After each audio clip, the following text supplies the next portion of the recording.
Strength, solidarity, success. No three words better describe this incredible union of ours. They're not simply a slogan or a rhetorical flourish for this convention. These three words define what we have built with this IAFF. They represent all that this union has become. They represent all of you, our strong leaders and our great members. Those words describe us because we stand together in solidarity and we achieve success that no other union in North America can touch. Taken together, those words mean that we can and do take on anyone who steps up to challenge us. And when they do, we rise up together, united as one, fighting shoulder to shoulder. Now, sometimes they get a shot in, sometimes we lose a round, but because we have each other's backs, more often than not, as Toby Keith so famously sang, we put a giant boot in their ass. And that's what strength and solidarity means. That's what this IAFF has become because of all of you. And I am so proud to stand with every single one of you, every single day. Strength means power. Resilience, toughness. Those are all accurate ways to describe the state of our union. And there are many ways where you can measure our strength. Numbers of members, size of budgets, political influence. But first and foremost, the core of our strength is every single one of you out there. And the thousands of our local, state, provincial leaders across two great nations. Leaders who don't ask for much, but who do so much for the men and women of the IAFF. To fully appreciate the strength of what we've all built together, you have to put it in the context of labor's history. You have to reflect on a time when the labor movement, less than 100 years ago, was responsible for creating and building what became a great middle class. When our union movement was able to play Robin Hood to the people who worked for a living, taken from those who had all the power and all the gold, and bringing it to the workers whose sweat and labor was responsible for the wealthy's success. And our proud profession was a time of continuous duty. Going home maybe once a month. Retirement plans, there was no such thing as retirement security after a career of risking your lives. No collective bargaining rights, no benefits, no health care coverage. And it was a labor movement. And this union of ours, 98 years ago, that began not only to give workers hope, but to give them a chance to own their own home. A chance to put a car in a driveway, a chance to send their children to college, and a chance to retire with some dignity and security. It was a time when 1 in every 3 workers proudly held a union card, and labor's market share was growing in all sectors. It was a time of proud, strong, growing unions in the industry of steel, auto, paper, mining, manufacturing, the building trades, maritime, and yes, this IAFF. Fast forward to today. In the private sector, right now, only 7% of workers hold a union card. That's less than 1 in 10. Across all sectors of our economy, just 12.8% are union. Barely 1 in 10. Some of the great unions in our history are unfortunately only a skeleton of what they were. The UAW, once 1.6 million members, with massive control and power on behalf of workers in that industry. Today, they claim just over 4,000 members. The Steelworkers Union of U.S. and Bethlehem Steel, who made the steel that built our skylines, bridges, and great cities, once 1.4 million card-carrying members in plants all across the U.S. and Canada. Today, less than 150,000 members who actually work in a steel mill. The United Mine Workers, the legendary union that gave us such inspirational leaders as John L. Lewis and Mother Jones, 600,000 members in their heyday. Today, they have just 65,000 members. And the unfortunate list goes on and on.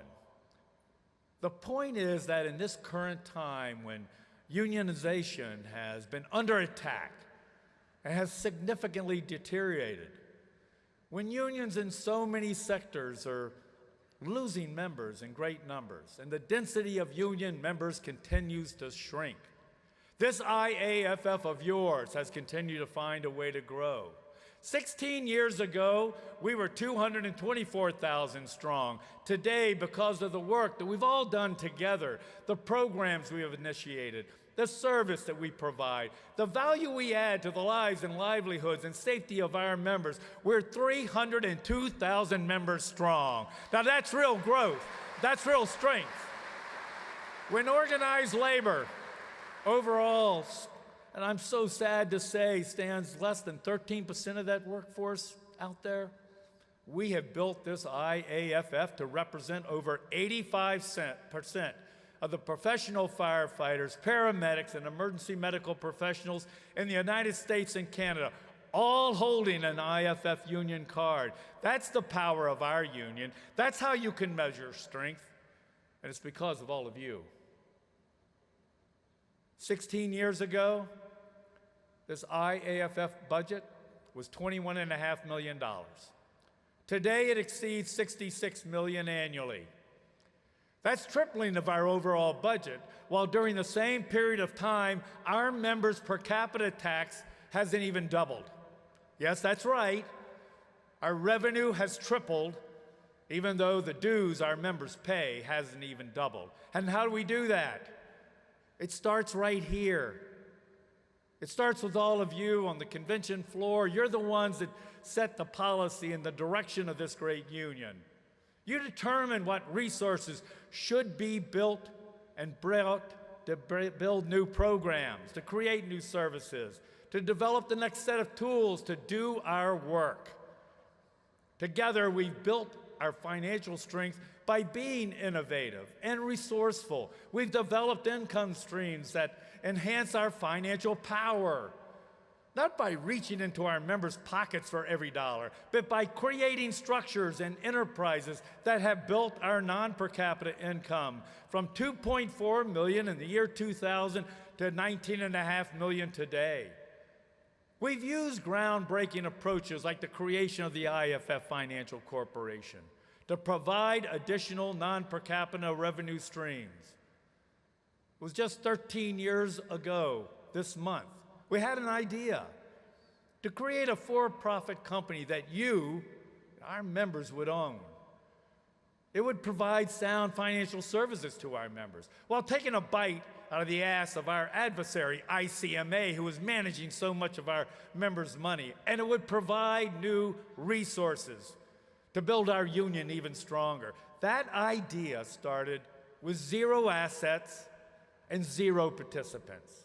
And today, with the recent addition of Sacramento and Seattle to our program, we have $5.2 billion in assets under management, over 100,000 participants participating, and generating $1.4 million and growing each and every year that goes directly into the IAFF budget. And add to that the millions of dollars of federal grant programs that we've been able to win. That adds to and builds our financial strength. It makes us financially strong. And all of that with a union that balances its budget each and every year. And add on top that we've established a sound financial policy that's produced strong reserves that can take us through the unknown and tough times that we may face in the future. And it's clear the financial state of our union is strong. And we've done that while building the tools and the services and the forums and the resources, the technical, educational, legal, communication, the political action and governmental affairs assistance that you need to be as successful as you can to represent our members. That's the kind of leadership and strength that this IAFF has displayed by all of us working together as one. And we're not going to stop now. We're going to keep innovating. We're going to keep thinking out of the box. We're going to be creative. And we're going to be standing strong for our members because that's what we're all sworn to do. That's the kind of union our members need and deserve. And that's exactly what we're going to give them because that's what all of you are committed to, and it's because of all of you. We are doing this together. There isn't a more important, effective, or necessary, clear way to measure an organization's strength than by the influence and power that we can bring to the political arena. I say that because everything that happens in our members' work lives, their families' lives, our countries, communities, is ultimately controlled by someone elected to office or by someone appointed by someone elected to office at some level of government. And together we've built a political powerhouse of a union that's second to none. Our gold and black brand is one of the most sought-after political brands and endorsements in both of our great countries.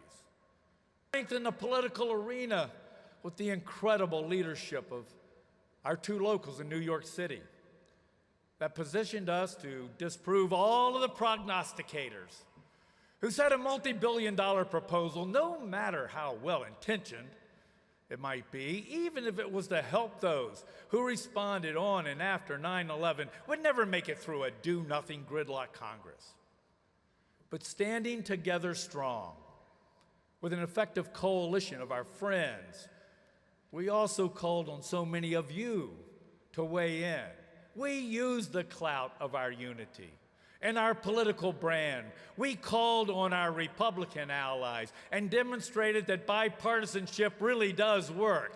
And the end result was another great victory, guaranteeing every one of our members and every worker who worked on that horrific site at Ground Zero lifetime benefits with the passage of the Schaitberger Act. That's what we kind of work that we do when we work together. Impressive, successful, sophisticated political training academies, not only in the labor movement, but anywhere. For 18 years in the US and 4 years in Canada, we've taken 50 IAFF leaders through the academy each year, teaching them not only to run for office and run a good campaign, but how to make sure that we control their own political operations. And if we elect our own, that means that we have more of us in the seats of power. The result? 485 of our own elected to public office and hundreds of graduates building our political operations in the field at the local, state, and provincial levels. That means we're now building our political influence from the top down and from the grassroots up. And the bottom line is that we bring our political strength, our strong voice, the powerful image of our members, and this proud profession of theirs to this arena. But to truly be the most effective union, we have to be more than just powerful and strong. We have to be unified. We have to be together. We have to always have each other's backs. We do it in the stations. We do it on this convention floor. We do it with our members each and every day. We have to show true solidarity. Solidarity to those members paying the freights, to their families, and solidarity, yes, to each other. In fact, I believe that the purest form of solidarity is taking care of your own in their most trying times and in their greatest times of need. Looking ahead to this fall here in the United States, we're facing the November 8th election that looms just 84 days from today. The challenges ahead of us are significant, and the opportunities are considerable. The stakes are very high. The control of Congress will be determined. Who will reside in the executive mansions in a dozen state capitals is in the balance. Who will be in control of the state houses and Senate caucuses? That's going to be decided. And scores of municipal and mayoral elections will decide much of our members' fate. And yes, the next President of the United States will be elected. As your principal officers and executive board, you've elected us to carry your views to the highest levels of our union, where decisions are made and the policy is set between conventions. We have talked about this presidential election, this critical decision, for the past 16 months. We have talked through the strategy and how to use our resources to advance our members' interests. And most of all, we've been carefully listening to all of you and to our members across this nation. And here's what we decided we're going to do. We're going to continue our considerable, successful pivot to state and local elections. We're going to be focusing more and more of our resources and our political operations on the down-ballot races that have direct impact on all of you back home. We will continue to play heavy and hard in the United States congressional and Senate races where we can make the most difference. But in the presidential race, where I'd love to tell you the decision is clear and we're going to step in and make our presence heard, the simple fact is this election is like none we have faced before in any of our lifetimes. The fact is, we do have one candidate who has been good on our issues as a former United States Senator, and another candidate on the other side who says some crazy things and who doesn't have a record on our issues, and who is running as an unconventional outsider. But we cannot ignore that we have a more heated and ugly dialogue going on in our country and in this union over this election, over these candidates, than we've seen in modern times. We have two candidates that seem to have trouble telling the truth. Their rancor and rhetoric is over the top. We hear it in the media, among voters of all stripes, and I know we're hearing it in the stations where our members work. We have a serious split because both candidates have negatives and unfavorable ratings that are at historical and record-breaking numbers. As a board, we have discussed that deep and emotional divide and the strongly held positions throughout our ranks. So we've decided that endorsing a candidate for president in these circumstances would be devastating to so much of what we've built and counterproductive to our members' interests. This decision was not taken lightly. We've considered it several times over the course of this political season, and as recently as last week when we passed a motion not to endorse.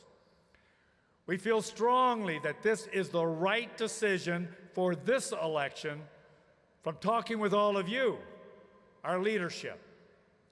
We know it from the multiple, extensive, and comprehensive pollings that we've conducted to accurately see where our members stand and how strongly they feel. And it's clear that those intensely held feelings are unlike the normal political disagreements that we've seen in past election cycles. We all know we have a politically diverse union, and we've always faced a membership with strong partisan views. But the political divisions of our members concerning this presidential election over the course of this year are profound. And a decision to endorse either way could have the real potential to do true harm to our union's solidarity. All of this is what led to your executive board to a decision that's grounded in the reality of our circumstances in this very different election season.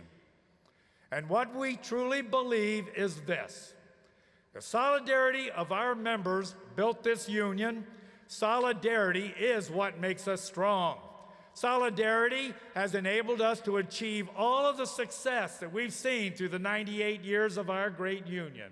And we, all of us together, will not break down that solidarity for anyone, not for a single candidate or campaign, not for a mayor or city councilor, not for a governor or premier, not for a state or provincial legislator.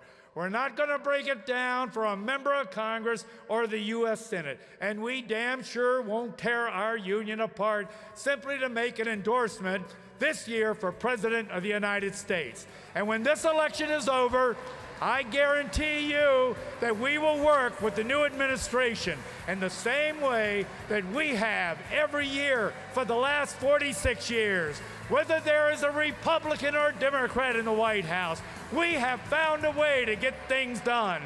Politicians and presidents will come and go, but this IAFF will be here long after they're gone. Sisters and brothers, our strength is our unity. It is how we achieve our success. We will weaken it for no one. So let's stay strong, stay united, stay union, and together we'll continue to win. God bless all of you and those on the front lines everywhere.